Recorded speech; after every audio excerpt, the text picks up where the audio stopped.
and flappers. Flappers, flappers, flappers. Feeding her flappers, she predominantly white background. No flappers call me snappers, No, flappers, flappers. Flappers, flappers, flappers. Pigeon barbers and flappers.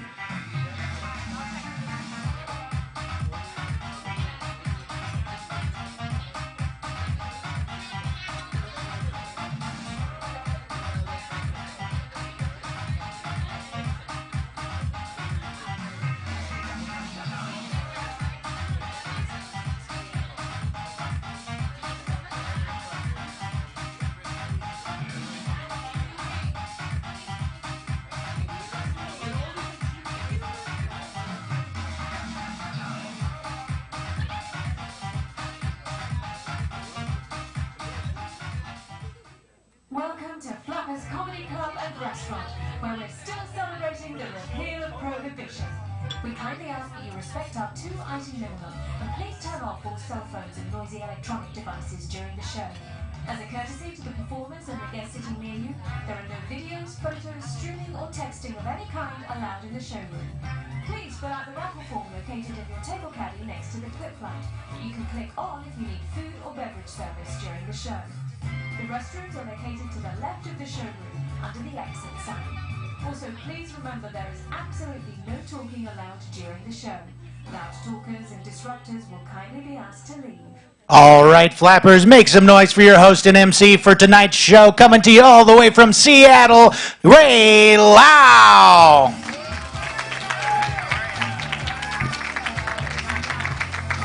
All right, Flappers, make some noise. Hello, hello. My name is Ray. I'm Chinese, and I have been for a couple months now. It's been great, and that was my best joke. So fucking all right. That's really the quality of this show. You can no, I'm kidding. You can expect. All right. So what's up? My name's Ray. I'm the host and MC for this evening. So it's very nice to be here. It's nice to see you all. Thank you all for coming. I'm also a comedian, despite the quality of that last joke. And then Hal Sparks is in the room. So give it up for Hal Sparks. He's here. He's going to be very funny. It's going to go me, and then I'm going to do some time, and then our friend Natalia, she's going to do some time, and then Hal Sparks, and that's it. And then you guys are going to have a great night and go home. So how's that sound? Sounds good. Very chill. Okay, and then I also was supposed to do announcements. Let's see. Okay, so bathrooms are over there if you need to go. And then you can, there's also a raffle at the very end of the show. There's little cards at your little desk. You can fill it out at the very end of the show. We're giving away tickets and classes and stuff. And yeah, okay, well, let's just jump right into it. My name's Ray. Here's my life philosophy. Sort of my philosophy on life. And I'm 14, by the way. And here's my philosophy. Here's what I think is, I think that in life, you should try to be a good person, one, and you should try to be happy also. But sometimes you can only pick one. And I pick to be a happy and mediocre person. Right? Like I do kind of bad stuff sometimes. Like I have a really bad habit that I picked up is that I've been shopping way too much on Amazon. Same? You too? It's awful, right? I feel bad. Because, you know, obviously Amazon already has so much money, right? And they're sort of evil, right? And really, if you boil it down, they're the source of what's wrong with society, you know? But also, you know, I do need string lights. For my room and stuff, you know what I mean? Like, it's a struggle between workers' rights and my room's not a vibe yet, but it could be. If I had some fucking lights in string form. And I need it by Tuesday, quite frankly. I need it by Tuesday, or it's not going to work. You pointed at your necklace when I said Amazon. Is that it's from Amazon? I said, yeah, I got it right there. Bling, bling. How much was it on Amazon? Like $10. All right. Me too, me too. Anyone else wearing fake jewelry? Fake jewelry? You got it, sir? You got one? I think so, yeah. From Amazon? No. Oh. Person on the street, that's that's even worse than Amazon. No, that's better. You're supporting a local business, a local person. Amazon has so much money, and I feel bad. Here, you know when I realized how much money Amazon, like, for real really had when it clicked for me? Have you guys ever tried to use Amazon's like refund policy before? You ever try to get a refund on Amazon? It's crazy. It's suspiciously easy to get a refund on Amazon. They will refund anything, no questions asked at all. They don't give a fuck, right? They'll give it so fast. And to me, like, how fast they're giving away the refund just feels like such fuck you money. Doesn't it feel like fuck you money? They're like, what? What do you want? I'm busy, bro. Just take it. I don't even want it. Ew, don't send it back. You already touched it. Ew, dude. What the fuck? Ew, with your poor people? Oh my God. What the fuck are you burning? And watch The Boys season 2. Just get out of here and watch The Boys season 2. Watch NFL Thursday. It's hard. It's hard to be a good person. I was grocery shopping, and outside the grocery shopping, there was these people that were trying to get me to sign something. They go, "Hey, can you sign this petition real quick?" And I understand that those are good people. I get that. But also a little bit, fuck those people. Stop. Right? I feel awful when they talk to me, but also they make you feel awful by all the horrendous shit that they're bringing up. They're like, "Hey, excuse me, do you just have 1 second to help with child abuse?" And I'm like, "No."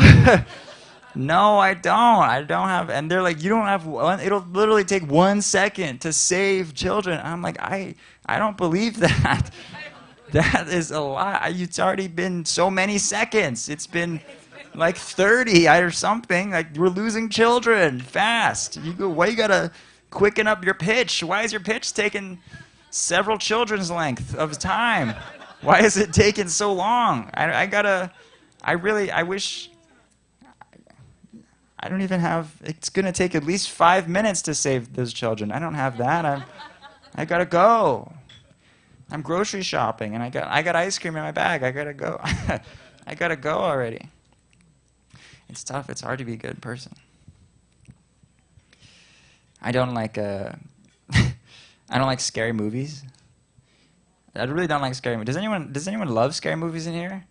Oh Jesus, you love scary movies? I have friends who love it so much. They're I'm like, "Why do you like this?" And they're like, it makes me feel alive. I'm like, you have the devil in you. It makes you feel, horror makes you feel alive. You need to find Jesus. Oh my God. Problem for me is my memory's too good. Right?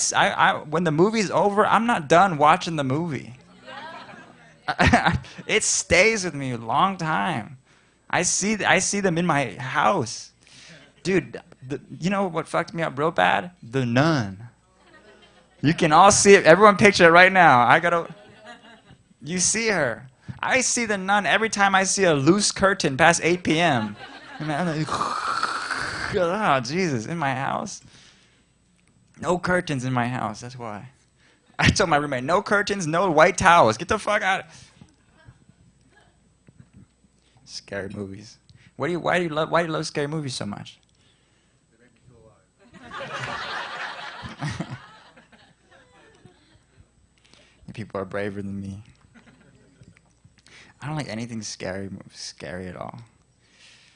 This is semi-related, and you'll see. I went back home to Seattle recently, and I'm from Seattle, and I like something cool I did there was I produced my own show, and that was really nice, right? Yeah, and thanks. That's really nice. It was a big deal for me because I invited all my friends, and that was a really big deal. And then I invited my parents, and that was a really big deal. And then the show sort of didn't go well because the venue, they double booked us. For real. They booked my show, and then right outside my show, I swear to God, they booked a vampire rave. I swear to God, it maybe the biggest night of my life, maybe, and they booked right outside my show. And I remember I walked in for the pre-show. I'm there to set up, and I'm so stressed out. I'm the kind of person, everything's got to go right, everything's got to go perfect. And the room is just already packed, like with these fucking, like, goth, and they've got spikes, and then, and I noticed right away they were all dressed sexy, but they themselves were not sexy. Imagine Voldemort, but in lace, like, Harry Potter, and ew, you're like, ew, dude, what are you? They were so sexual. I don't know why. I saw a lady being pulled on a leash, and I'm like, dude, it's 7 p.m. My mom is coming tonight. Can someone please unchain her? Like, my mom is coming tonight. Someone give this Dobby-ass bitch a sock. Free her. My mom is coming tonight. The worst, my mom came in, she thought these were all my friends. She goes, what? Oh, no. I go, no, Mom. It's not. My dad came in, he's like, I knew it. Yeah, I knew it. I'm not surprised. You know, the worst part of it, and this I swear to God, this really happened. The part that pissed me off the most is, at some point in the middle of the show, one of the vampires like sticks her neck into the show, and she goes, "What is this?"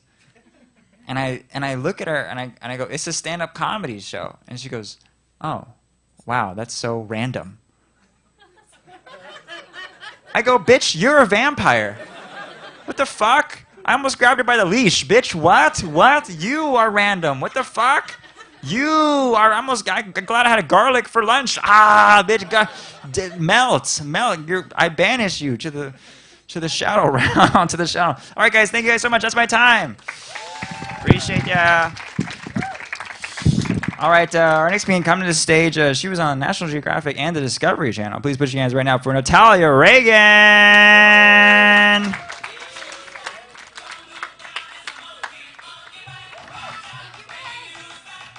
Hey everyone, give it up for Ray! Woo! What day was that vampire rave? December. I might have been that woman on the leash. They finally let me off. Hi guys, how is everyone doing? Happy Monday. I fucking hate that phrase. Oh my God, I feel like the older I get, the more and more I can relate to Garfield. I hate Mondays. I could mainline lasagna, and I lived with a middle-aged white man who loves me despite the fact I pee on all the furniture. That's a joke. I actually use the litter box. But I found out today that Garfield and I are the exact same age. For the next 4 months, we are both 44 years young. It makes sense that he's this sort of stone Gen Xer. You know, and we're both kind of cougars, right? You know, I'm a lady cougar, and he's a cat cougar. Although I like to identify as a puma, as any time I get asked out by somebody born after the Clinton administration, I poo my pants just a little bit. It's a true story. I'm sorry, that was a shit joke.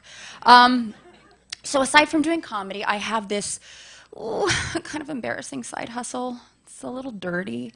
And in fact, when my members of the field became more visible online, we became sort of dehumanized, marginalized, and treated like second-class citizens.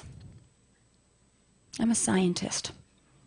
Yeah, dirty scientist. Nobody likes Fauci. Nobody likes us. But I know what you're thinking. She definitely looks like a scientist. That would be at a goth rave or vampire rave. No, nobody ever thinks I look like a scientist. In fact, I get told by a lot of people, you don't look like a scientist. And by a lot of people, I mean men. And usually it's in the context of flirting, which I find to be a strange tactic, because telling somebody they don't look like a scientist is a very thinly veiled way of saying, you don't look so smart, sweetheart. And sometimes I dish it back, like, well, you didn't look like you were going to butter my biscuits tonight, and I guess I was right.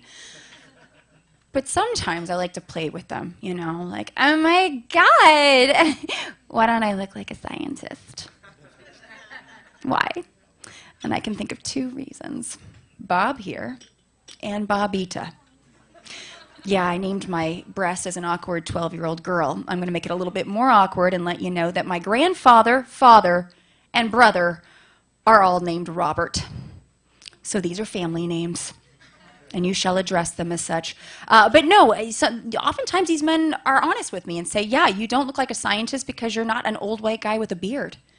You know, and I have to correct them and say, whoa, the beard is coming in nice, okay? Look a little closer. The penis is taking its sweet ice time. You know, that's the problem. And they're right. You know, for a long time, the folks that have had the money and the opportunity to do the science were cis, hetero, white dudes. And that's a problem. And that's when you get headlines like this. Hold on, it's in Bob. Okay, let's see. This is also age. This is 44 right here. Surgeon counts human clitoris nerve fibers for first time ever. This is from 6 months ago. 6 months ago, they just finally counted all the little nerve fibers on the little lady in the canoe. Over 10,000 compared to the measly 4,000 on the human baloney pony. Okay? Yep, yeah, she knows. Right? And this is the thing. It's 10,281 to be exact. Not that I'm counting. And some of you still can't find her. If that's not a definition of it's you, not me problem, I don't know what is, right? No, you got it, you know, okay, good, yeah, that's everybody, a round of applause for this gentleman.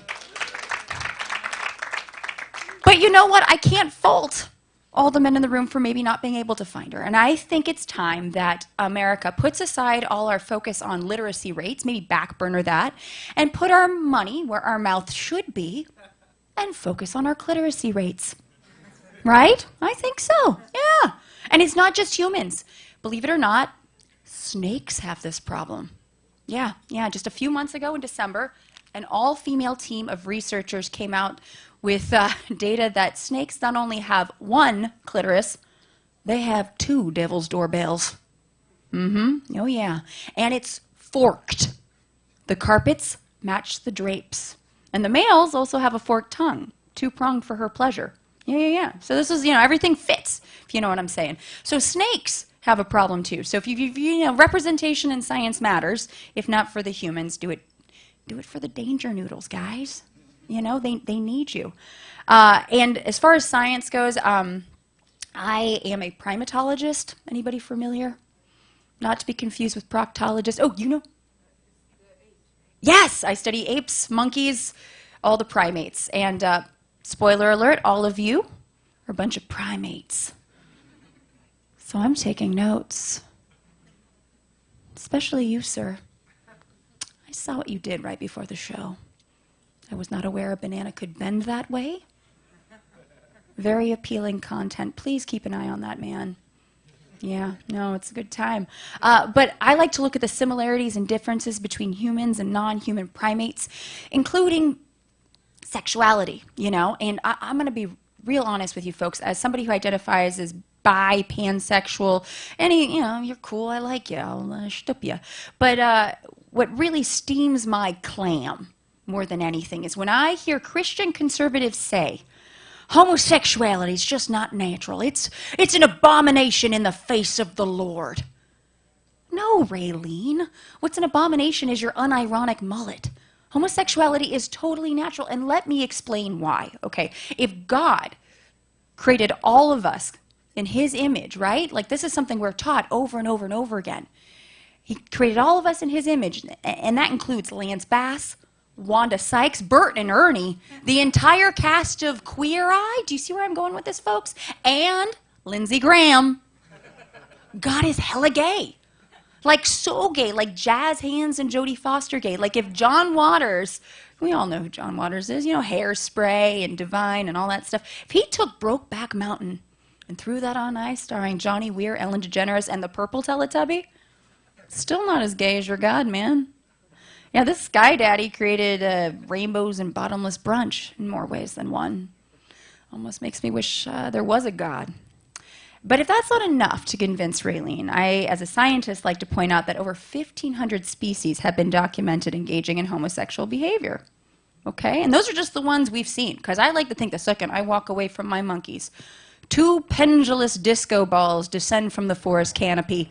Howler monkeys are bringing about trays of poppers and cocaine. We got Andy Warhol with his iconic banana doing lines of coke off his spider monkey's tuchus. And it's just Studio 50 Forest, right? You know, like one big promiscuous horde. Like that's the key party I want to belong to. Yeah, and in fact, our closest genetic relatives, bonobos, are called paniscus. I like to think they're pan-promiscuous because that is actually how they deal with all tension. Okay, chimpanzees are known for getting a little aggressive. Humans, the same, but bonobos, oh man. Tiffany steals your banana, you bone. Kevin forgets to pick up your dry cleaning, you butter his biscuits. Susan kills your whole entire family in horrific circumstances. You might send her a strongly worded email, and then you fuck till Sunday. Yeah, Susan. And it's not just males and females. Females will actually get down with each other and do something called GG rubbing. I hope you're all taking notes. There will be a pop quiz later. GG rubbing, think of it like primate scissoring, you know. And then the males will do penis fencing, which is just a scientific term for sword fights. Yeah, right? And I think Billy Joel was close, but, you know, not quite right. We didn't start this fire. It was bonobos rubbing their tummy sticks together like they do. But yeah, and I don't know if are you guys following this whole Anheuser-Busch boycott? This whole, right? I've never thought I would see so many rednecks get like literally triggered, like literally like shooting up Bud Light, you know, over shitty light beer, right? I only like beer through a funnel, so I can't relate. I was triggered because I was hoping Dylan Mulvaney would actually pick a better, you know, alcohol beverage to be sponsored by. She deserves something better, like an Amstel Light, a Heineken, I don't know. But I do find it very ironic. Yeah, Stella would be good. Stella would be great. I'd gladly be sponsored by Stella. But I just think it's really ironic that, you know, a country, I'm going to use this term lightly, or loosely, country music star Travis Tritt was so, you know, got his rhinestone panties in a bunch about, you know, a trans woman being featured on a light beer that tastes like water.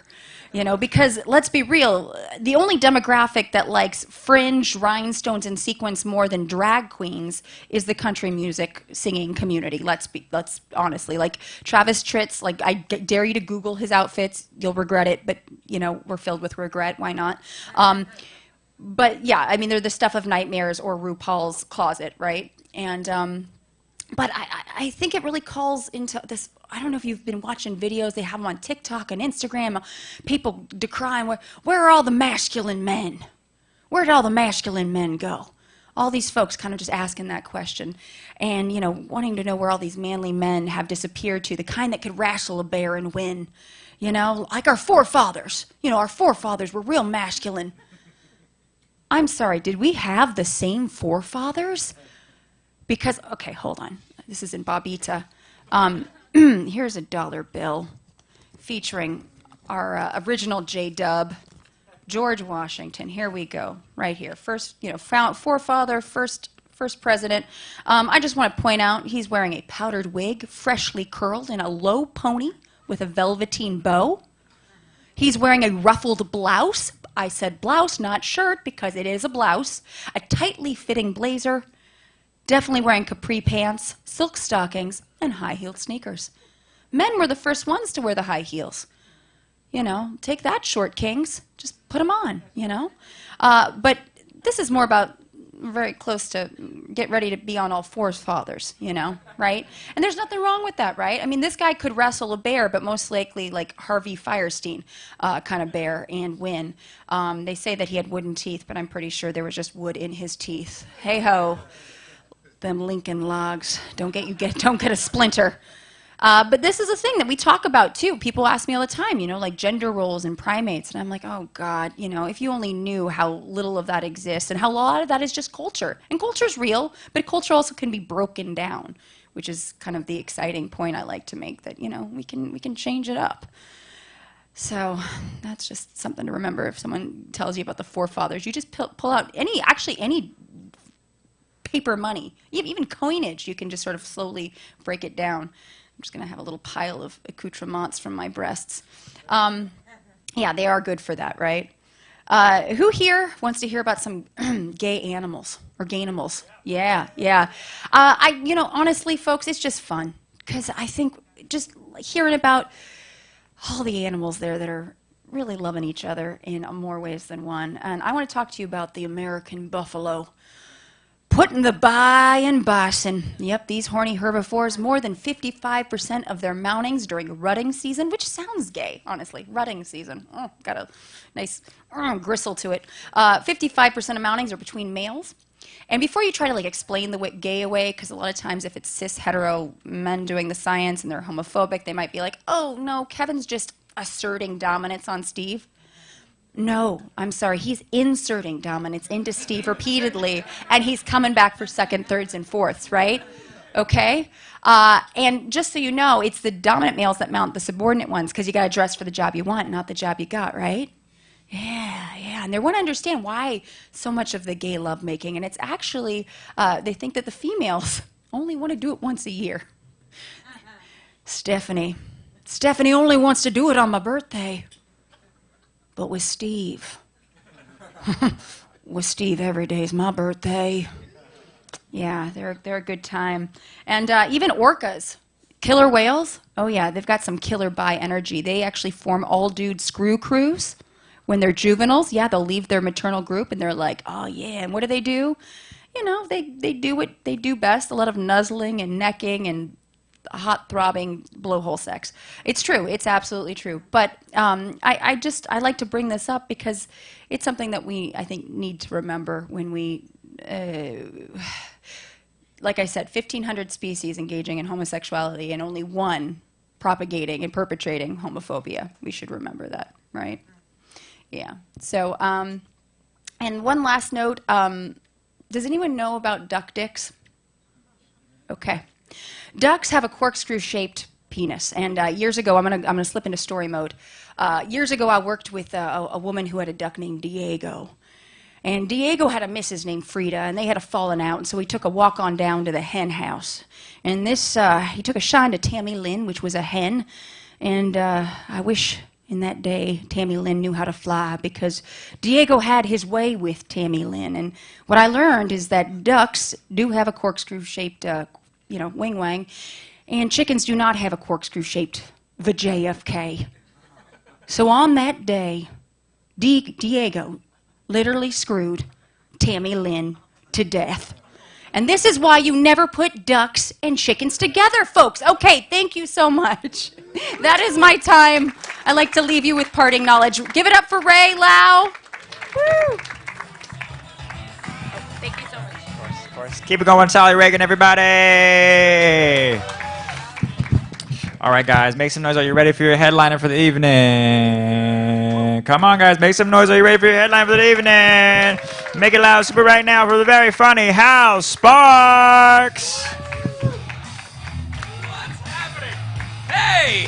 Hi! How are you? Happy Monday. Good to see you. How are you? Well, they got you fucking jammed in on this side. That's fine.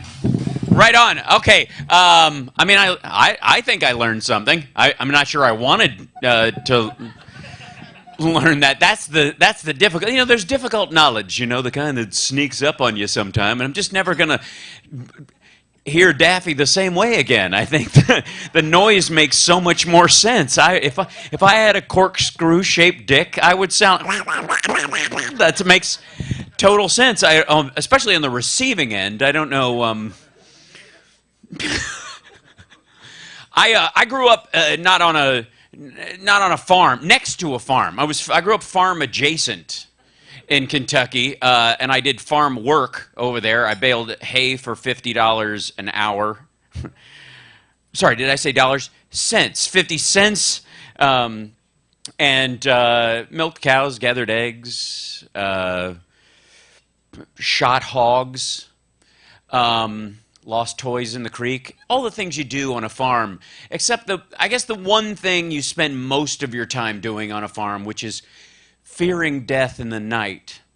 I don't know if a lot of you know that, most people, city folks, most of you growing up in a suburban kind of an area, you ever been where it's to the sticks for real? You got to work with me. I don't write this shit. This is a talking show. I mean it.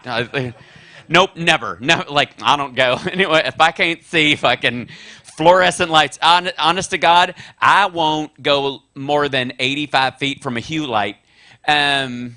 Because just certain degrees of dim are necessary for me. Where are you guys from in general? You can't answer for them. This is not ventriloquism. Those shows suck.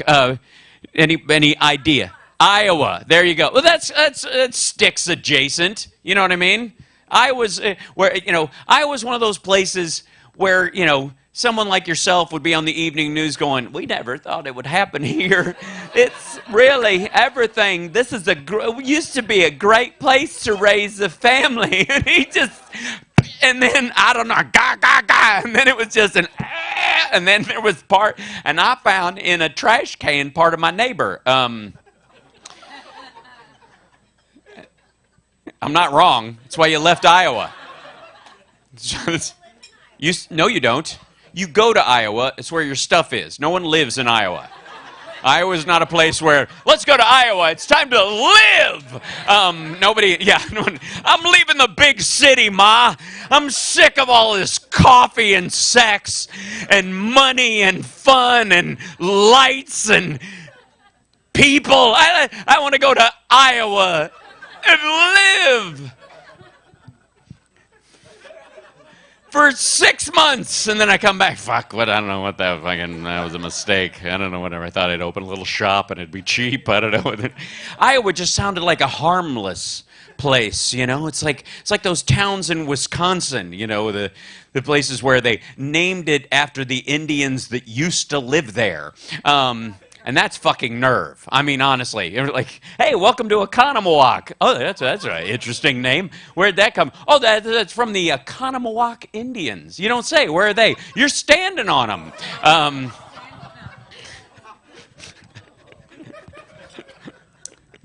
They weren't nice. You're not one of those crowds that thinks all the Indians were like the guy in the ad for the garbage in the 1970s. Some of them were fucked up. Every race has its Germans. I'm just saying. And the Oconomowocs had it fucking coming. I mean, you guys think I'm kidding. They're awful. I mean, don't get me wrong.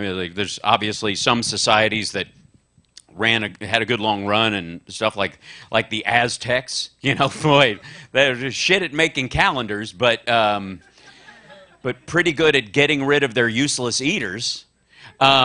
Just 40,000 hearts cut out in an afternoon. I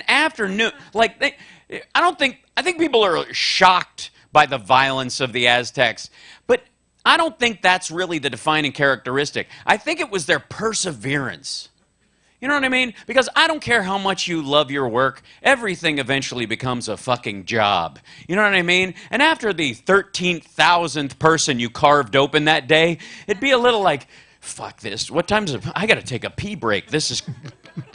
fucking just roll them off. We don't have time. We have to move this or whatever. Get them up. Can we just... can I do like kids for half an hour? These guys are heavy.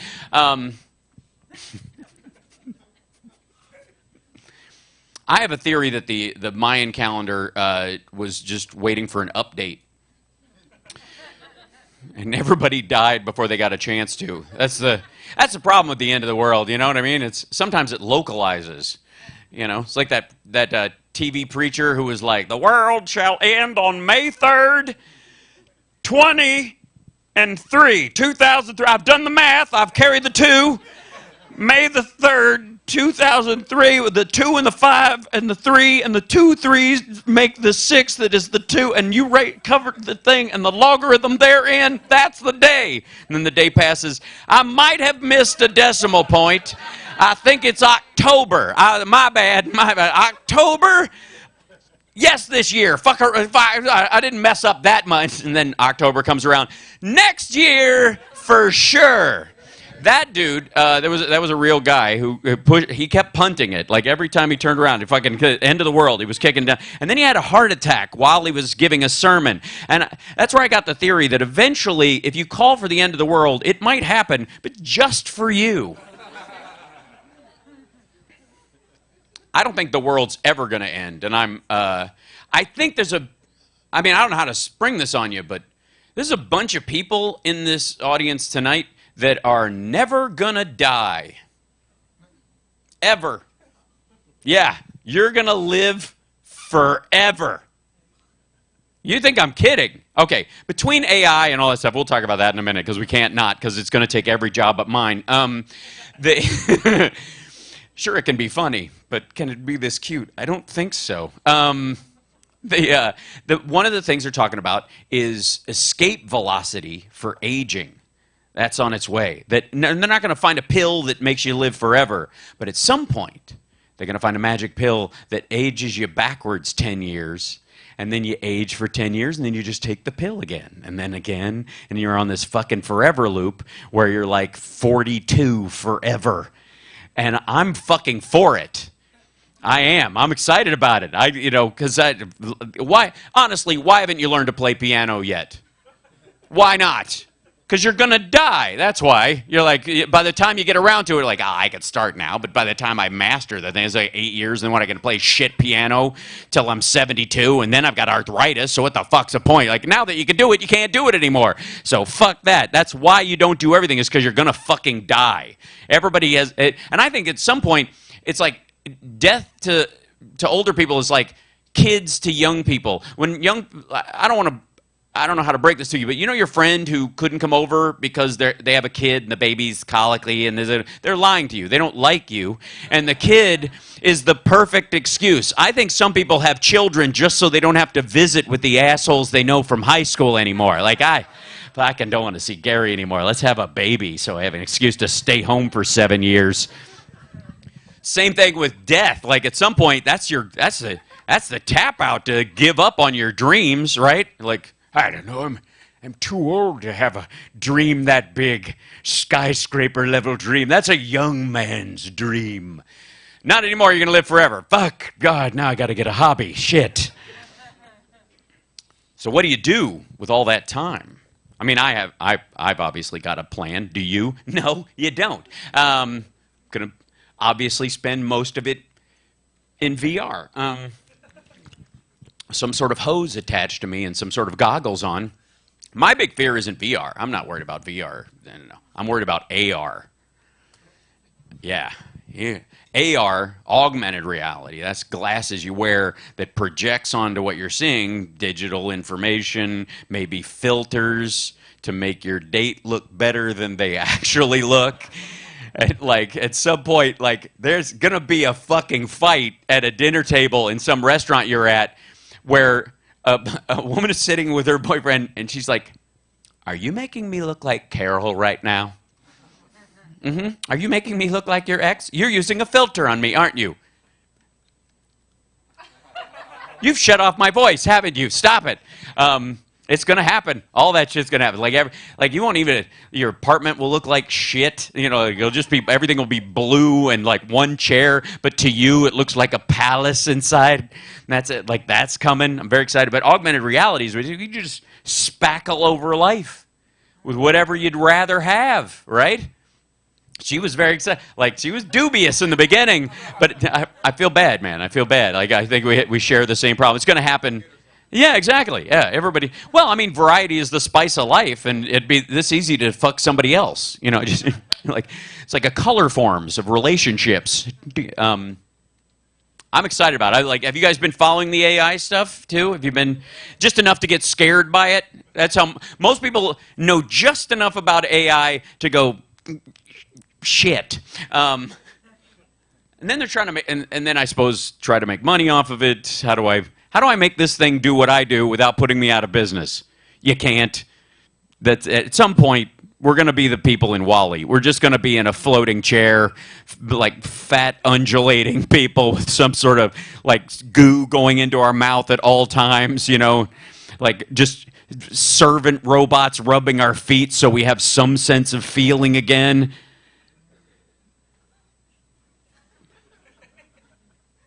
I'm not kidding. I mean, I'm for it, but you get bored after a while, you know. The nice thing is when the robotics come, now here's the thing. If I can put my intellect in a robot, does that take my soul with it? Do I also see what it's seeing? Or is it now me, and then they can just dispose of this model? Yeah, that's the fun part. And at some point, we're going to know. We'll know. But we won't know right away, and there's going to be, like everything, a transition point. There's going to be a point where we're pretty sure you're in the robot body, and that's actually you, but we're not quite sure that that's not just a copy and we're killing the real you. And some fucker like me is going to wait as they disintegrate or Logan's run you or push you into a thing, go, no, I think that, and just fuck with everybody, set the whole experiment back 100 years. I keep thinking about augmented parts that I would like, and shame on you. Can't think of anything I'd like to replace, Not right out of the gate anyways, certainly not the external stuff, Fuck my pancreas. I mean, come on, there has to be an improvement for that, you know what I mean? Why is my appendix taking up so much space when I could put some sort of LiDAR gauge or some metal detector in it or something, even just a magnet for my phone, you know what I mean? Can we replace our appendix with just a decent-sized magnet so you could just take your phone like that and walk around with it just attached to your head? The truth is, though, the iPhone will soon become an iPhone. It's going to go in your fucking head. And I can't wait, because this is just dumb. At this point, what the fuck are we doing? What is this? What kind of... I mean, at one point, this bullshit, where everybody looks like a toddler playing with his glass penis for the first time, think, oh, look, it does this when I rub on it. That's what you all look like, by the way. You all, on your phones, you look like a 5-year-old boy who's just discovered his penis. That's what you all look like. And you'll never get... You're going to catch yourself in like a week, and you're going to go, fuck, I'm doing it again, and I can't stop playing with it. I'm swiping. It feels good when I swipe up and down and right and left. But at some point, that's going to, that's going to be like the crank phones from the 1800s, in the early 1900s. That whole shit, I loved everything in the past. Everything was hand cranked, but it was always on the right side because dominant being what it is, so everything was fucking, the car had to crank this way, and the fucking dryer was a squeezer. You remember, they'd run the fucking, you'd put the laundry through that, and like 9-year-olds with a giant fucking arm like this, just striated, bulging Arnold Schwarzenegger arm, and then this like withered stump, and like, can we go to the left-handed town for fuck's sake and get some motion in it? My grandmother used one of those. My grandmother fucking, she had that jam start car, and she fucking dried it. Like my dad has a friend who used to, when he was a kid, helped his mother do the laundry, and she had one of those things. You always the wringer. Remember that? You often heard about the idea of getting your tit caught in a wringer. That's because that was a story that was in the news that happened to a lady who was like, laundry day, I'll just do all my clothes. Never do it. It's never cook bacon while you're naked, and never use a wringer with your tits actually out. But he was helping his mom put that shit through, like that was his job. He'd take the wet clothes, slap them on this thing, and then he'd push them in as she ground them through. And at one point, his finger got caught in like just the tip of it like that, and because she was on laudanum or fucking, opium or some shit like every woman back then, because the past fucking sucked. All of it.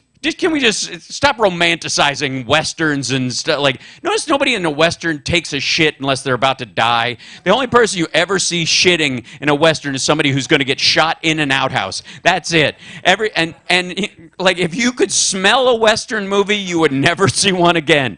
I'm just telling you. You know exactly what I'm talking about. The whole world smelled like road apples, alcohol, and something septic just over the next hill. But he caught his finger in that when he was pushing that in, and because she was high as a fucking kite, she just ground the fucking thing flat. She just couldn't hear the screaming, nothing like that. And because this was then, there were no safety valves, there were no safety catches, there wasn't a switch. Oh no, something else has gotten caught in the wringer, as it does. Flip the little switch, pop it open, and get him out. No, there was nothing. It was just flat, hard, the rollers, that's it. And so his father, they screaming like, John coming, John, his finger's caught in the wreck, John coming. And his father came in with a pair of scissors It's a true story. And went, shoomp, and went back to bed. You know why? You know why? Because what the fuck else was it going to do? There wasn't a hospital. What are you kidding? What is he going to do? Wait for a wagon to come and fix his kid? They literally took him over the stove after they cut it off and went like that, sealed it up, and hoped he didn't rot to death for a couple of days. And I just want to remind you of things like, I'll give you a couple more examples of that. Has anybody ever used an outhouse? And I don't mean those blue fucking things with the chemical toilet stuff somewhere. I mean an actual wooden one that somebody dug the goddamn hole. Anybody? Anybody? Yeah, well, Iowa, of course. Yeah. It's just how she gets rid of corpses. Now we just made a new outhouse for that. It was like, whatever happened to the Sanders boy? I don't really know. Whatever, just don't go in there. We just a fresh coat of paint. I mean, but beyond splinters, it's a gnarly experience. It's fucked up. It's terrible, and you never want to do it. And so I want you to just remember things like, I don't know, septicemia and outhouses and the ringer story that I told you and rabid animals and evil groups of people that would just kill you and vanish. No ID, no nothing. They would just roll up to your town or your house in the middle of the night, kill everybody there, and then just keep on riding with your stuff. The only thing, only heavier because of the things they could carry that used to be yours. And I want you to remember that the next time you're in traffic and you even fucking think about bitching at someone who's slow on a light.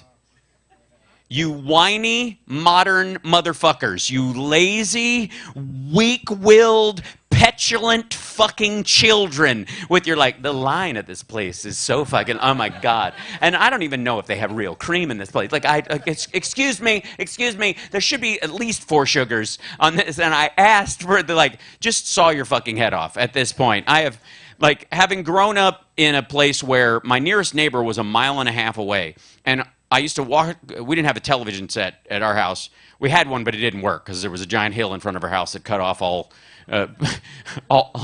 television waves. So I could listen to it occasionally. I don't know how the hill became porous a couple of days a year, but I could hear the public television station, KET, the Kentucky Educational Television, and that's true. And I could hear it, but it was all hash. I could just listen to the thing. I did no image, but I could listen to it like an old fucking radio. But my neighbor, they lived in a big fucking field, so I guess it bounced around and came to their house. And then they eventually got a satellite dish on the back of a giant fucking wagon that looked like they were trying to like lower satellites into their backyard. You know. Anyways, just another story for another time. But I used to go watch TV at his house, and so I would watch, you know, Hulk and Wonder Woman and Buck Rogers and the news or whatever, anything, just moving images, these tiny people in this little box, wonderful.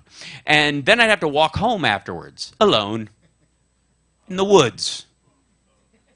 Yep, down a country road, 1.5 miles, no streetlights, only the moon to keep me company. And that's where I learned the trick of singing to keep werewolves away. I don't know if we have any other people here who were kids at one point, but that believed that singing would keep the monsters away. You know, that was like, and you did it in bed. And I respect that, and that's fine. But you never did it in the middle of the fucking woods. And it wasn't so much the wolves and coyotes and mountain lions that were there, and they were. My concern was the Barbers. The Barbers were a family that lived up the hill from us in a disconnected trailer. And yeah. Oh, like, exactly. Nope. Whole family, like, one of the daughters was the reason why I got liced 3 times in 3rd grade, because she would bring it to school, and then they would cover us all in this toxic white powder, which obviously I'm weird because of it. I keep trying to trace it, you know, my desire to perform as a humorist in my life back to some particular moment where, like, was your grandpa funny? Did they tell stories around the fire? No, I think it was that chemical they poured on my head all the time that made me a bit weird. And yeah, so they would move her desk out and cover her in this white powder, and then they would spray it on us as well, and that was fun. That happened 3 or 4 times or whatever. They were known to come and snatch people if they were bored. Just snatch them. Just, you're pretty. And that was really scary for me, because as a young boy, I was pretty. I was pretty. I was downright adorable. I kept my hair long because I was a Kiss fan, and it made the church mad. That's true. And I was like, at some point, they're either not going to know I'm a boy or not care. Yeah. So I would sing as I, went through the woods to try to keep myself alive. You guys have been all city folks your whole lives, right? Yeah. Never camping, nothing. He's kind of, that was the weirdest no nod I've ever seen in my life. How do you say no? Nope. This guy's got like a head like one of those crystals that answers questions. It just, you knew. I know Iowa has, but you're the outlier in this group. These are all the other ladies at this table, clearly NPR listeners, give to KPFK regularly, like an indie film, but only if it's about an emotional story of a mother and child, that kind of thing. Don't like those kind of documentaries, no. But secretly, when you're alone, watch nothing but true crime. Am I right? Look at that. They were both like, yep. I love those stories where the women kill their men.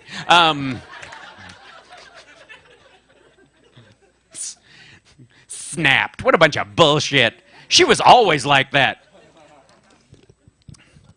That's always been my belief about all the Snapped stories.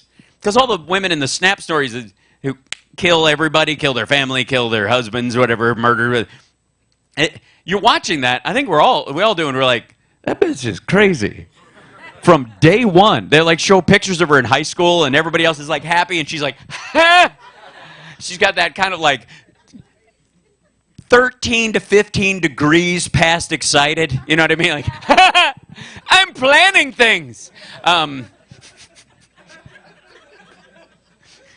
think that's the big scary part of the one. It's not so much that you didn't know she was fucking crazy. She was just a great lay, and then you were stuck, and then how do you get out? And then she murders you. Guys, we've all been there, and if you haven't been, you will be. Especially you guys. Any disagreements about a particular female that they're like, dude, you gotta, fucking, dude, come on. But I know, but fucking, she's gonna... No? Nope, just lonely. Just lonely. There's no one. There's just no one. What I wouldn't give for one of those crazy chicks right now. You know why you think that? Because you think you'll be the survivor. Everybody does. It's like when people watch Friday the 13th. They're like, I would have never got it. You fucking would have. You would have tried to get laid at the camp just like anybody else, and you would have ended up with an arrow through your throat. And then Jason Voorhees would have decorated the fucking area with you. That was always the curious one for those movies with me, is that motherfucker would always, like the last person alive was always running around, and they would bump into the bodies of the other people in the set of, you know what I mean? Like they'd run through a door and they'd fall. But that's not where they died.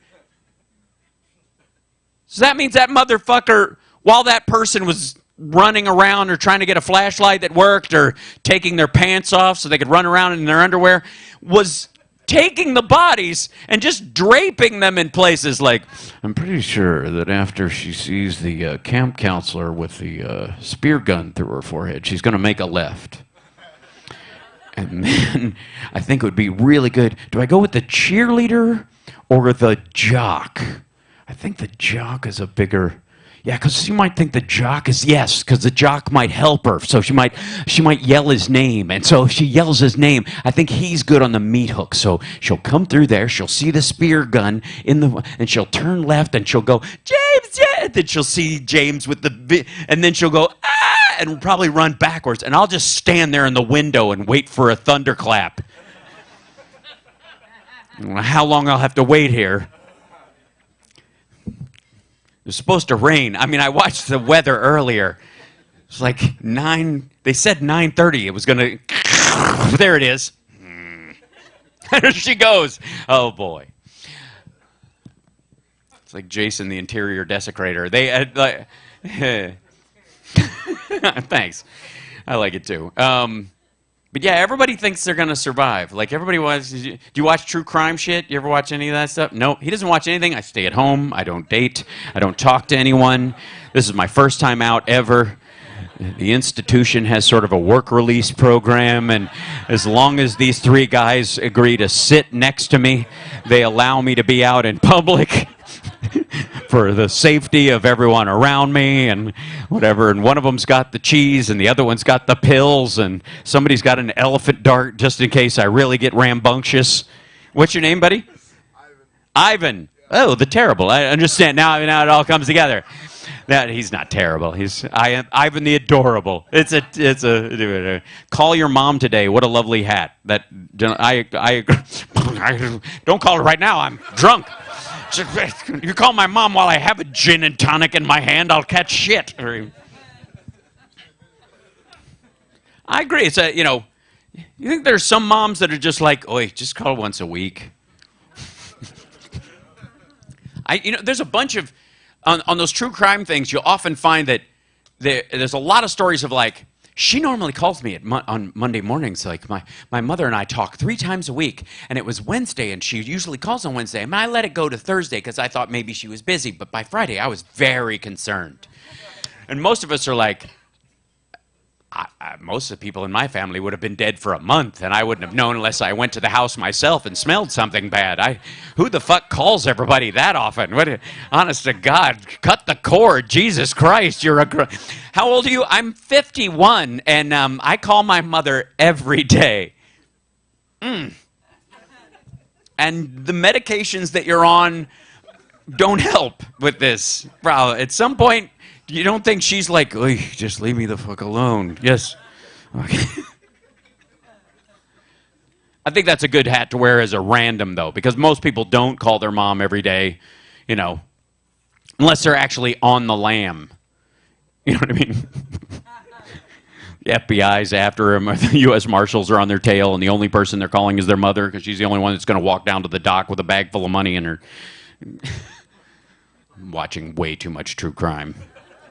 Way too much. Do you ever watch true crime and you're like, I don't know how the fuck anybody gets caught anymore? How the fuck do you not know how to murder somebody and get away with it? Jesus Christ. It's like a school, like A&E and all those things, like a channel for murder. It's like Murder University. You know what I mean? Like, get a strategy. Obviously, wear gloves. Let's start there. It's always going to be messier and meaner than you think it is. Some sort of tranquilizer will make the whole thing go so much faster. And if you're going to kill multiple people, obviously start with someone you don't know. So you can practice and they can't tie it to you and you've got a couple of months to rethink the whole thing. I'm not telling you anything you don't know.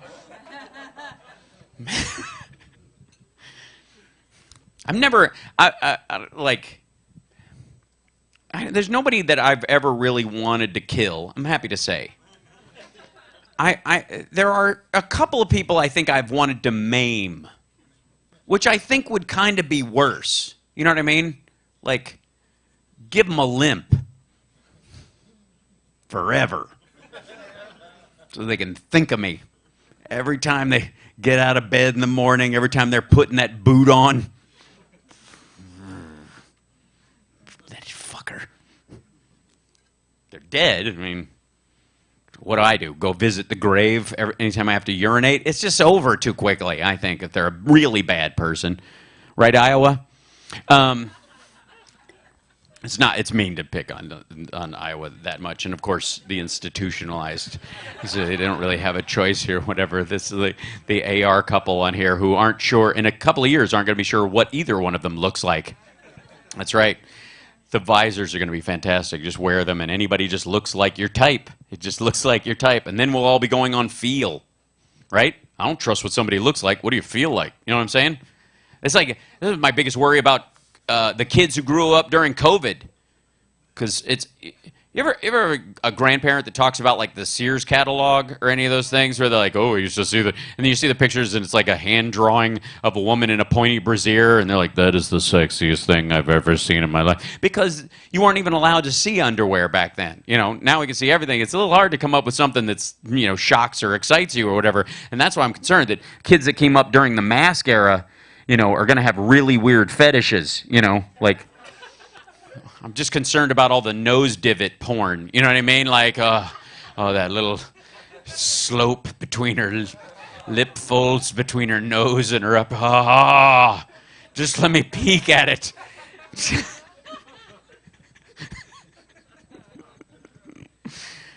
I was a 15-year-old boy once, and I still am. And you folks, you're from HealthNet. Oh, so are you. Oh, they're all three from HealthNet. Oh, I have some questions. All right. This is it. Buckle in, anyone who does not have insurance or has some questions about a weird rash that returns. I insist that every one of you pounce on them with varying degrees of disease the rest of the night. You're off the hook, Iowa. Yeah, I got you out of the way early. Now this young lady who's dead center by no fault of her own and the head of sales over here are going to have to answer what the fuck HealthNet does. Really. Because I know what fishnets do. What was precisely... Wait for it. What is precisely the endeavor that HealthNet engages in on a daily basis? Bettering the health of our members. So it's an erectile dysfunction clinic. I see. So that's very sweet, and it's very. I assumed that was true in the most generic sense, but I think you also know that the people who make Cheetos would say the same thing.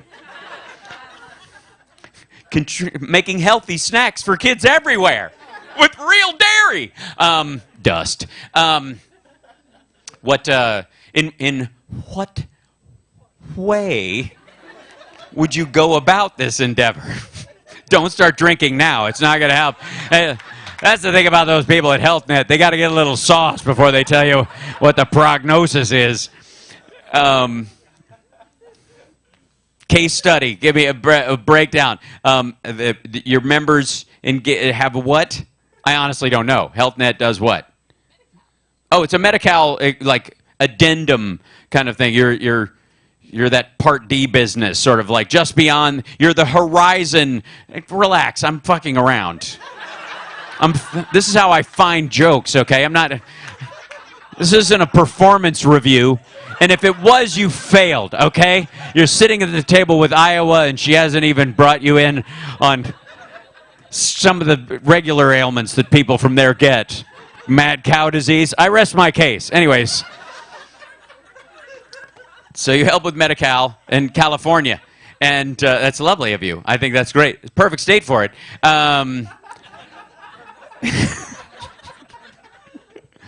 And so someone comes to you and they're seeking your services, and their primary concern is, oh God, their health. No. If they were worried about their health, they wouldn't eat the shit they eat and sit all day and watch the things that they watch and snort God knows what. And I'm not talking about the parts where you're competing with the people with the green crosses outside of their buildings. Welcome to HealthNet. How can I...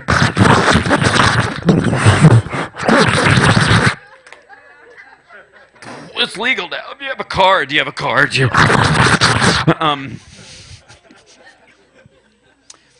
HealthNet sounds like a movie, like a sequel to a Sandra Bullock movie from the 90s, we're tracking disease now. Perhaps the head of sales can explain to me. I'm kidding. I don't know if your head says. You look like somebody who's like trying to convince everyone at the table to go in with you on crypto.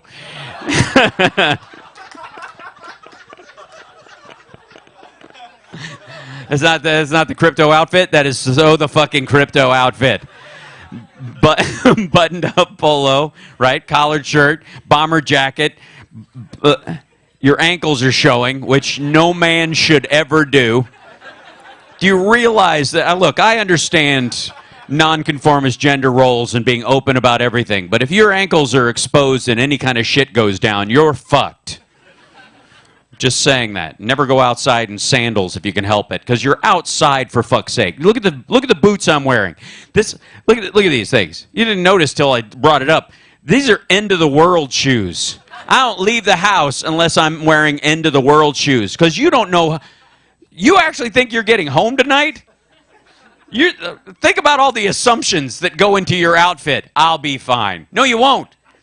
No, you won't. I'm wearing, like, if I end up in a trunk, I'm not staying. You are. Anyway, what? Absolutely. These are the only prepper thing I do. Well, and the giant cans of beans. But other than that. So do you work at HealthNet as well, or do they just bring you along for the ride? Something like that. Yeah, right. Yeah. So what do you do there? Help our customers to get more of their health and stuff. Sorry, I was trying to help. You what?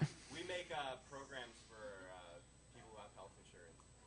Make programs for like computer programs or behavioral programs, like. Yeah, a little bit of both. Yeah. Okay. All right. So like diet plans and that kind of stuff, and the things they never follow. Make sure to do what they're supposed to be doing. Right, yeah. And so do you ever go, is there an electrode we could attach to these fuckers? You know what I mean? Just something that zaps them every time they misbehave. We're giving you this program, okay? And we're trying to help you. And you came here for our help, and you're not doing it. And I can tell because you smell like cigarettes and booze, and you're not wearing shoes, and you wander in here and barf on my desk 3 times a week, and you're like, I want to get my act. Maybe you fucking don't, okay? And I'm not ready to yet, but you're getting me. You're working my nerve. All right. What? Okay, that's what we do. What do you do? That, yeah, okay. Do you do the programming part, or you talk them into it or out of it? I guess you're really talking people out of it. Create the programs, and then we talk them into it. All right. How is that different from real estate or anything else, right? That's like a feed salesman at this point. You know what I mean? Like it's nice to know your job is portable. Yeah, exactly. Head of sales. I wasn't wrong. It was yeah. It's just I think with healthcare, the sales pitch is a lot longer and slower over time because people take convincing. People who don't have a house know they need a house, but people who are in shit health, they're like, I'm fine.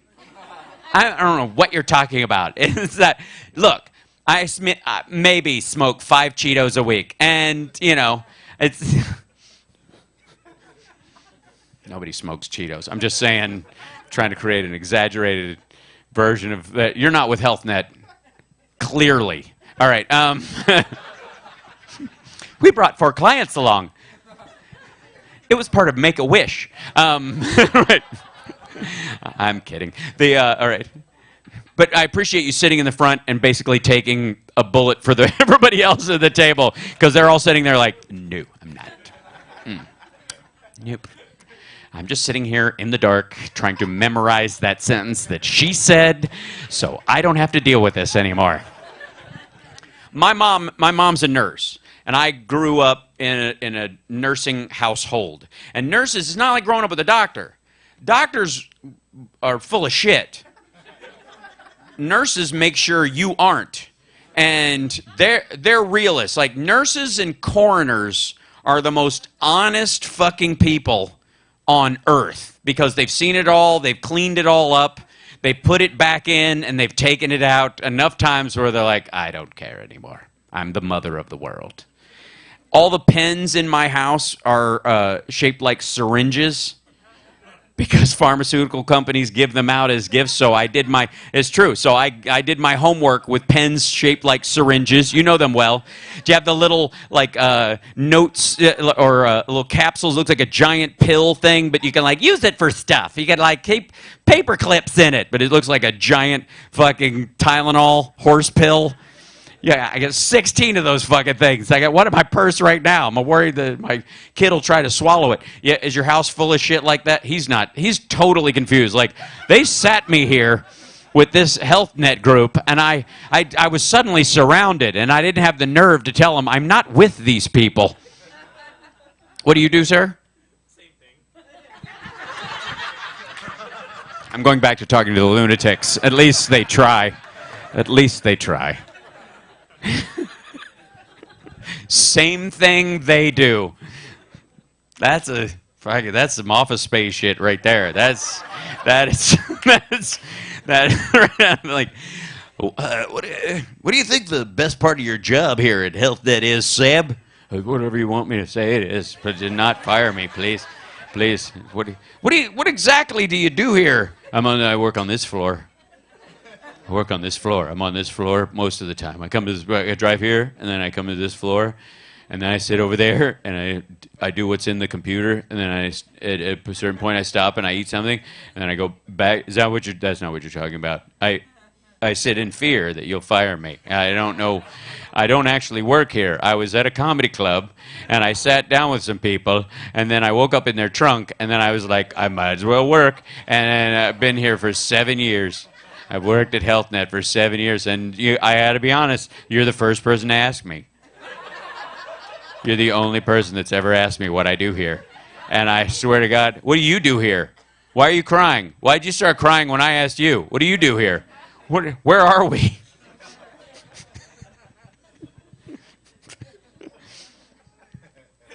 I appreciate you guys trying. I do not envy you the job of trying to talk people into not dying by their own stupid choices. And at some point, I'm going to let you off the hook.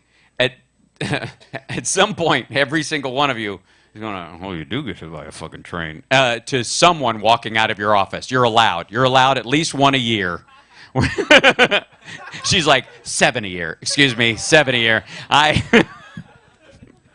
Your name, ma'am? CJ?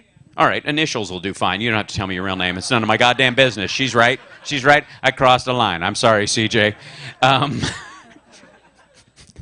And I know you do the same thing they do, but what would that be?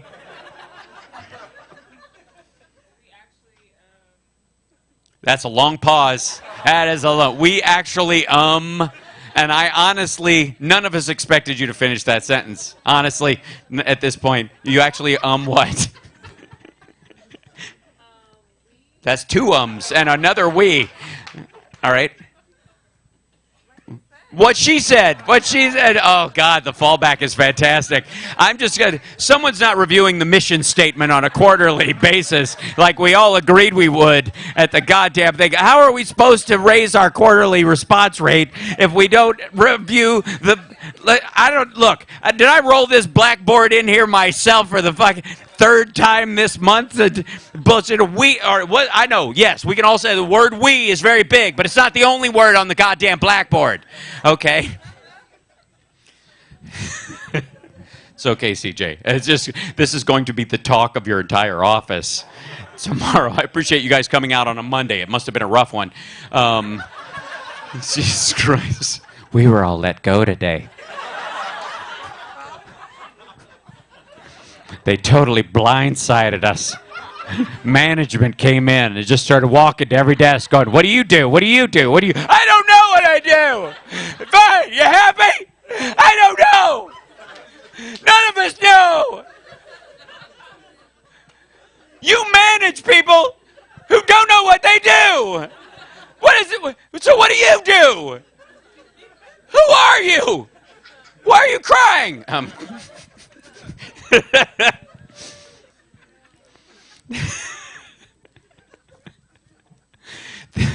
They feel like they're sitting safely behind this crowd. They're under the illusion there's a buffer around them and that I'm not going to get to them eventually. I have time. Nothing but time. Pink hat. Wear a pink hat in the dark and then expect to not stand out. Especially when you're... Is this a date? Is this a date or is this an ongoing thing? First date? Oh, no.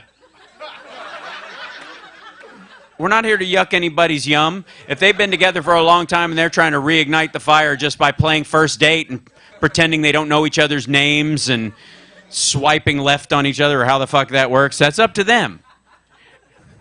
I may be disgusted, you may be grossed out, but that's love, okay? That's them taking care of themselves. So, are you going to actually answer, or? Yeah,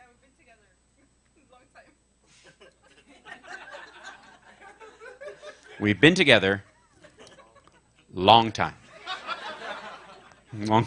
A lot of, I don't know, the lack of conjunctions makes me worry. Just for a great long while. And you do all the talking? Good, thank you. Very clarifying. I didn't realize it was a ventriloquist couple. That's fun. That's good. Welcome. And you two? Double date, and they talked you into it? Yep, okay, all right. Going well so far? Yeah, I think it's nice. It's good, you know. It's nice to go someplace where you're all facing the same direction. Where can we go on a double date where we don't have to look at each other? We can just look. You having fun? Okay. Well, I appreciate you being here. They don't, but I do. And you two? Gentlemen, hello? Housemates, that's good. For a while, like ongoing housemates, like you got a respect and rhythm thing going on in the household. It's not, nobody's discovered that one thing that might make the other one end up in a freezer. No? You don't think so? All right, there, yes, it's wise.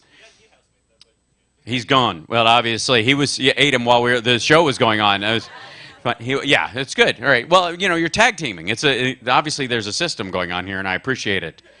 Yeah. It's, you know, there's a thing. Like, I've never been in a housemate situation with.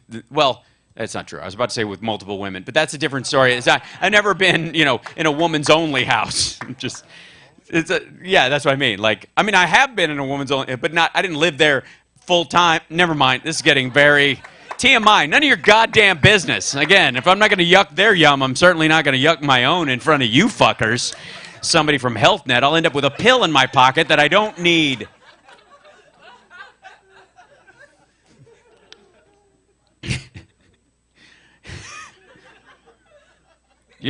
None of you has the urge sometimes when a man comes in and goes to just go, sir, you don't have erectile dysfunction. Your penis is bored. It's sick of her. It's sick of you. So, is he? No, he's not coming back in. So oh, it's a she. Look at that. It's like an inverted Three's Company. This is fantastic. I love reboots. Well, I know that. You don't have to make a big thing. Look, where's she? Well, and by the way, how long has she been a roommate with you? The same amount of time? Everybody about the same time? Joe? No? Shorter? Newer? 2 months? You don't know she went to the bathroom. She could be knifing your tires right now. You've only known this woman for 2 fucking months. Didn't you hear what I said about snapped earlier? Wait, she might be coming. I just want to make sure that, you know, she's coming back. I don't want to let her know that you're on to her at this point or whatever.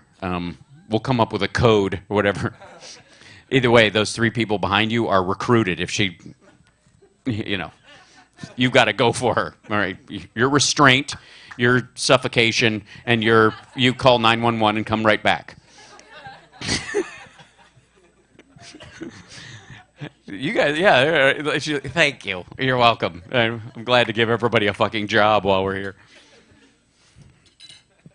I think we're doing all right. I think, yeah, overall, that you guys are having a good time. That's my important. Like, honest to God, you know, everybody has to have a focus. And my goal is this evening that you two have an enjoyable time. You've got chicken wings of a questionable nature that are mostly consumed. Gave up halfway through one of them, though, so something was wrong. Red vein? Was it a red vein? Really? Huh? It was a little... Oh, all right. But that's... that could be in the world of, like, pizza, chicken wings, and there's certain foods that are better the next morning when they're cold. You know what I'm saying? It's like desserts are always better 2 days later unless they're ice cream. It's any baked good... Give it a couple days. Let the gluten move together, and then it gets chewy, and that's when it's... I mean, I'm not telling you anything you don't know, but you're a chef. I am telling you... Yeah, of course. Well, you'll know this, that there are certain foods or whatever that aren't not necessarily meant to be, piping hot, per se. That's right. Yeah, I'm with you. Absolutely. I'm for leaving the feathers on. I understand. You know what I mean? I'm a purist. You know what I mean? I think if you're gonna eat what you're eating, eat it like it really can. Like why shuck corn in the first place, you wuss? You know what I mean? Like just gnaw the stalks. Commit. Bread. Eat the wheat and let it pass through your body. I'm kidding. I tell you a true story. True story, as weird as this fucking is in the last couple minutes that I have with you. I have been, over the last 3 months, I have not eaten anything but meat for 3 months. Nothing. No vegetables at all. No carbohydrates. Only meat and eggs. That's it.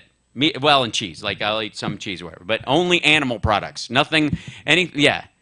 And, why? Because it's tasty. But also, it's I started doing it as an elimination diet. It's one of those things. Like I have, like you asked, and the Health Net people could have told you they're going to pass out a flyer afterwards. But I had a recurring skin issue, contact dermatitis that I get from detergents. You wanted to hear all this, you asked, and you're going to get it.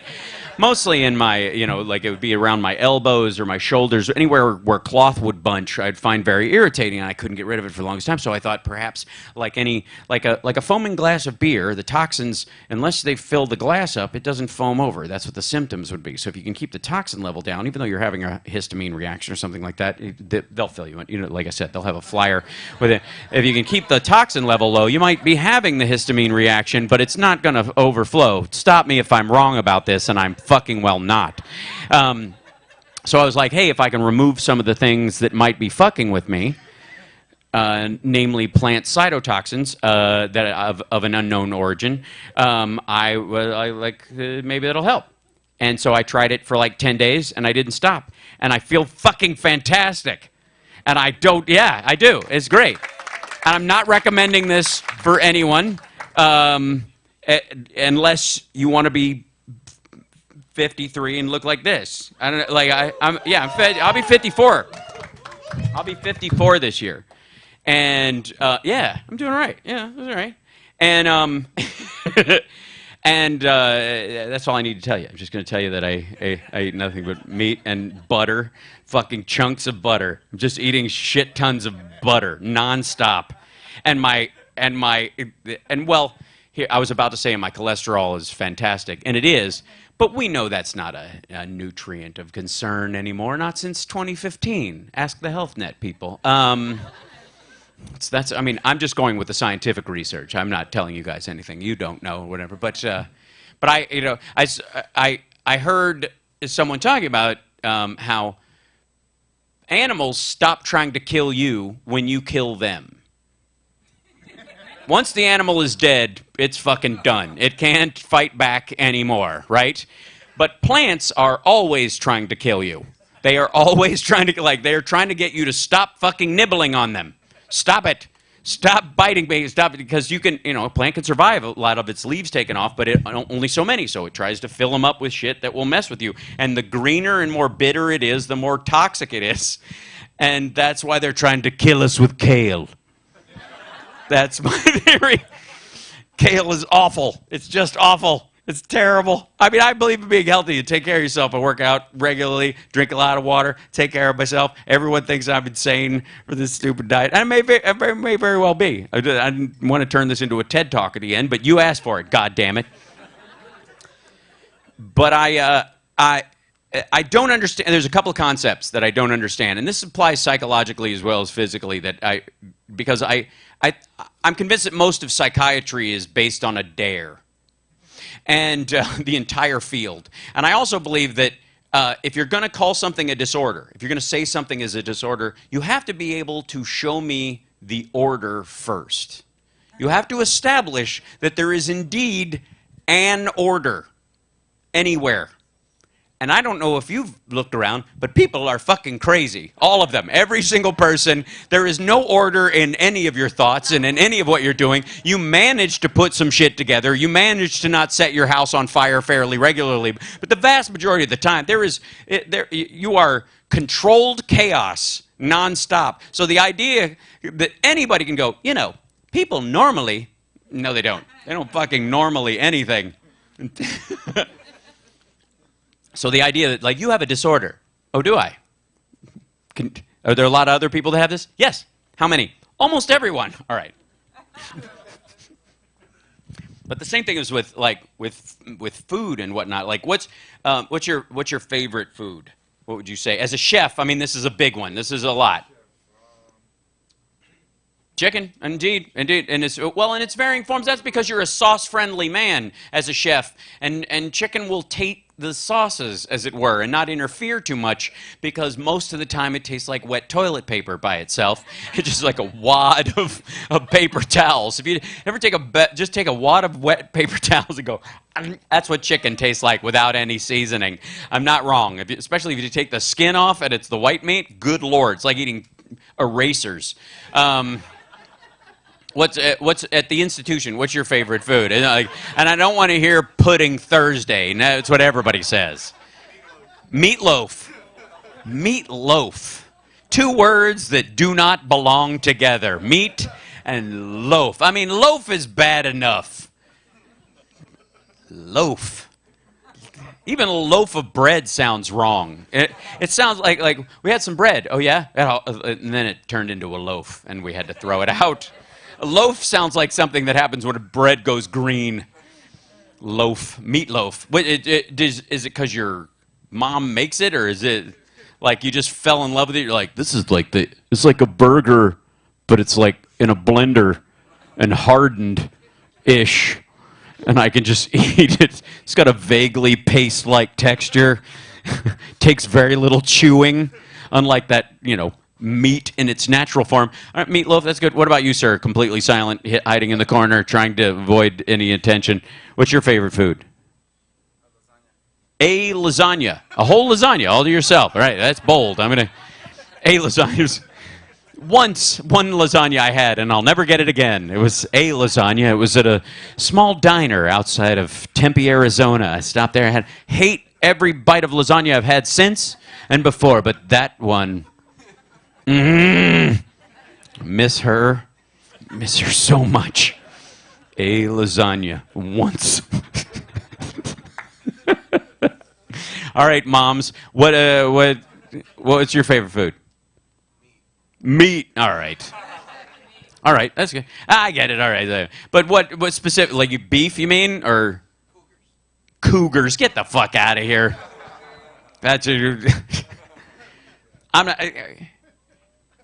You mean a woman in her mid-40s, or? All right, I gotta agree with you there. Then, and this crowd, I left them alone a little bit, so we'll finish kind of in the. Oh dear, what's your? And it's gonna start with Entenmann's, isn't it? What's your favorite food? Chicken. All right, cop out. Drumsticks only. No. Dear me. Not the thighs, nothing new. No. All right. Huh? I understand. And you, sir? Sugar. Sugar. Oh, that's good. So yeah, so you're in the diabetic Olympics and you're trying to take the gold. That's good. Just sugar. Cube form. None of this bullshit monkeying around that they do with candy. forming it in different shapes, adding fruit flavors. Fuck that. The dry cubes that scrape the top of your fucking mouth, you just suck on them when you're a kid. I don't need anything but this, mother. Just, yeah, a junk food junkie, you think? You have a sweet tooth? Yeah. Huh? Sugar. I see. Sugar. Well, I don't. Where you insert it is your own business. Most of us consume it the normal way. Again, I feel like I'm gonna back into the apology of these folks. That's all right. And you almost got out of it. What's your favorite food? The Impossible Burger. Really? Get out! You're a lying son of a bitch. Really? No, it isn't. Because it's impossible. What's impossible about it? How many have you had? Obviously, you don't have it every day. You don't have it every day, right? Maybe a couple times a week or whatever. So it's probably the improbable burger then. You know what I mean? The irregular burger at this point. Clearly, it's not impossible at all. There's a vast possibility of this. Hi, CJ. Welcome back. That's good. What's your favorite food, CJ? Tacos. Oh, all right, sure. Soft tacos, hard tacos? No. You favor one over the other. You do. There you go. See? She was being honest. We all favor hard tacos. Everybody really likes them, but you just eating them is such a kapaka. Like, oh, it's like nachos. It's like the Hulk trying to shake a child's hand. I'm sorry. I broke the child's hand. I broke it. It's broken. I crushed it. It's broken. Yours? Your favorite food? Okay, sure, sushi. Like big stupid rolls that they sell in the fancy places, or you go like for uni, like that gooey stuff with the on top of it and the eggs. Sure, yeah, okay, sure. Just straight up sashimi, that's the way to go, absolutely. Or you could just, go full on fucking bear and just get in a stream and grab a fish and just Your steak? There you go. All right. What cut? Ribeye? Sirloin? Tenderloins? Bacon wrapped something or others? Sirloin, sure. Okay. She's. I'm just letting you guys know she's not a cheap date. And I know you were like, some of you were like, hey, never mind. Where's the tacos lady? I think the tacos are very good. I can get tacos anywhere. I think. All right, that's good. Iowa. We're gonna finish with you. Huh? Oh yeah, no, it's you. Yeah. Shh. You're gonna get someone killed. Didn't you hear the snap bit?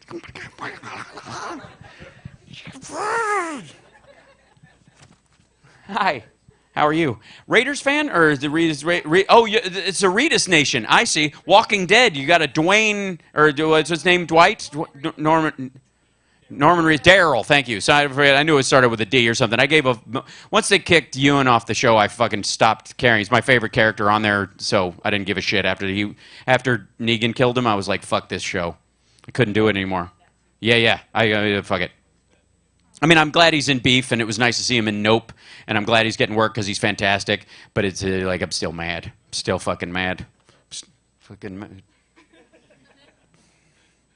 And all these fucking Negan worshippers out there, all these people who like Hannibal and Negan and all the villains, like, I like him. He's such a bad boy. Like, he would eat your face. I don't know, like Anthony, he was so, like Hannibal Lecter, he bit a woman's eyeball out. Yeah, but he killed that flautist and who sucked. And so I think that makes him kind of cool. You're a lunatic. So Reedus Nation, very nice. I'm yeah, it's good. I'm glad you like long, slightly greasy-haired guys. Anyways. And I think the choice of a crossbow as a weapon in a zombie apocalypse, obviously the smartest one, because you're not going to bring the ones that can still hear. I don't know why their eardrums still work. You'll have to work that out, HealthNet. Obviously, I don't even know why the cartilage still functions after 3 days, because the maggots would obviously attack it. Any zombie apocalypse would end in 3 days because of flies. I'm telling you what. All right. But you're a housemate with these folks? Yeah. Oh, yeah. Oh, she's like, tea time. Yeah, that's good. And what's your favorite food? Noodles. Noodle. Any dish with noodles. Big fan of the Lost Boys. Sorry. Yeah, You haven't seen The Lost Boys? Oh my God! What kind of horror fan? I mean, honestly. Oh dear. Oh dear. Oh dear. She's young though. She's young. It's okay. Any dish with noodles. Any favorite one though. Oh, okay. All right, sure. So it's really the sodium you're after. It's really yes. It's really. Let's be honest. MSG. You're an MSG addict.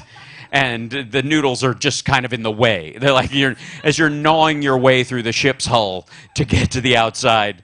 That's what that is. Excellent. You, sir? Favorite food? Pancakes. Pancakes. Wow. Yeah, he's with it. Meat guy over here thinks that's a good idea. I'm not against it. You know, waffles can sometimes cut the upper top of your mouth, a hard palate, so I get it. Pancakes often, though, like they should come one at a time. You know what I mean? When I'm finished with this one, bring me another hot one. Once you start stacking them, it's a recipe for disaster. Just muck in the middle. It's like, you know what it is? It's like that sad nacho that when they start getting too soggy and there's no turgidity left in the chip itself to maintain its structure as it carries the beans and the weight. I mean, and obviously beans and cheese, there's a tremendous amount of water weight in that. They were never going to survive as a point of it. And then you're eating nachos with a fork like a fucking asshole. And...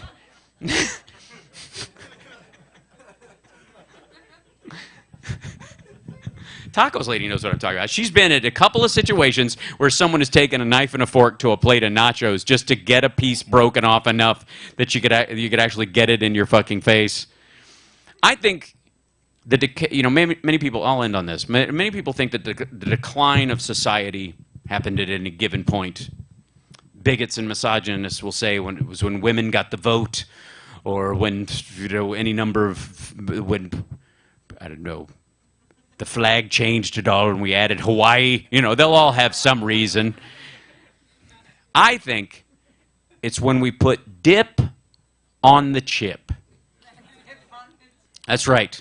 When at some point, Americans got so fucking lazy that we couldn't take the chip and put it in the dip ourselves because it was too much effort. It was just like, oh, Dorito. Oh, God. Oh, must get into the... Oh, it broke. I must go back for another one and try to salvage the two broken ones together, creating a small cheese-like sandwich out of dip and broken chip. Oh, the torment. Why can't someone take the dip, take all the water out of it, turn it into a powdered form, and airdrop it like a pesticide all over the chips so they can remain doused in cheese-like powder so that there is no effort whatsoever for me to suck this shit into my face. It doesn't taste like the cheese anymore. It seems weird once you modify the... It's not quite... Add MSG. I can't taste anything. I think that was the end of it. And if you want to salvage humanity, start dipping again. That's my advice. Start dipping again. Thank you, Chef Jeff. What's your name? Dorian. Dorian the chef, who has a plate of food in his attic that is aging, and that's how he stays so young.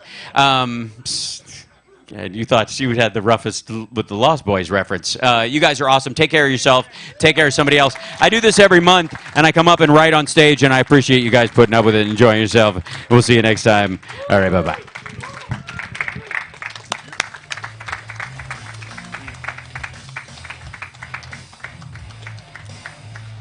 Keep it going for House Sparks, everybody.